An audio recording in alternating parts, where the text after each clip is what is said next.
普段私たちが話す日本語ですが、意外な語源を持つ単語がたくさんあります。今日は一般的にオランダ語が語源とされる日本語のうち5つを紹介します。また5つの単語に関連のある無駄知識もついでに詰め込んでいます。ただし語源には不確かな点も多いため、複数の説が存在する場合はそれらも簡単に紹介していきます。まずオランダといえば、鎖国中の日本との貿易を許されていたヨーロッパ圏では唯一の国です。オランダに拠点を置く東インド会社が長崎の平戸で1609年に日本との貿易を開始し、1640年には同県の出島に移転しました。その過程でオランダ語の単語が数多く日本語に吸収され、現代の日本語では外来語であると知らずに使っている単語もあります。では軽く歴史をおさらいしたところで本題に移りましょう。その1、カバン。カバンの語源には2つの説があり、中国語のキャバンが由来であるという説と、オランダ語のカバスから来ているという説があります。漢字辞典ではカバンという読みは訓読みであるとされていますが、どちらの説が正しいにしろ、カバンという音自体は大和言葉ではないようです。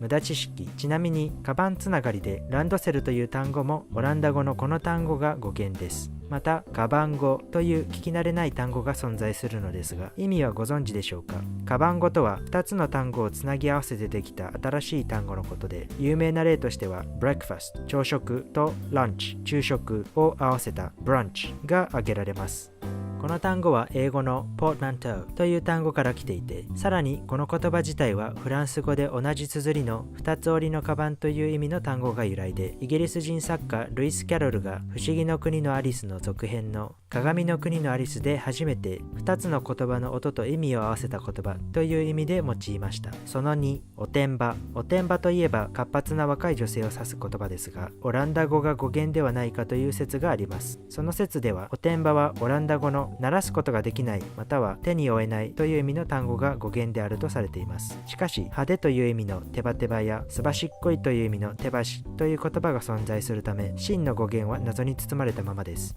ちなみにおてんばの漢字自体は当て字なので、転がるババアとは無関係のようです。その3、どんたく。どんたくといえば福岡で行われる博多どんたくという祭りを連想しますが、もともとどんたくはオランダ語で日曜日という意味の単語から来ています。祭りの名前といえば日本古来の言葉を使っていそうですが、実は外来語、しかもオランダ語なんですね。私自身は祭りの賑やかさを表す擬音語だと思っていました。その4、ポン酢。日本の調味料としておなじみのポン酢ですが、実はオランダ語が語源だというのはご存知でしょうか。オランダ語のポンスという単語が由来で、もともとは酒に柑橘類の汁などを混ぜた飲み物のことで、それが転じて現在は柑橘風味の醤油ベースの調味料を指すようになりました。ちなみにみかんで有名な愛媛県の飲み物ポンジュースのポンは日本一のポンから来ているそうです。その後、缶。金属製の容器という意味の缶という言葉はオランダ語の缶から来ているとされます。もともとこの漢字には缶という音読みはなく、この読み方は当て字です。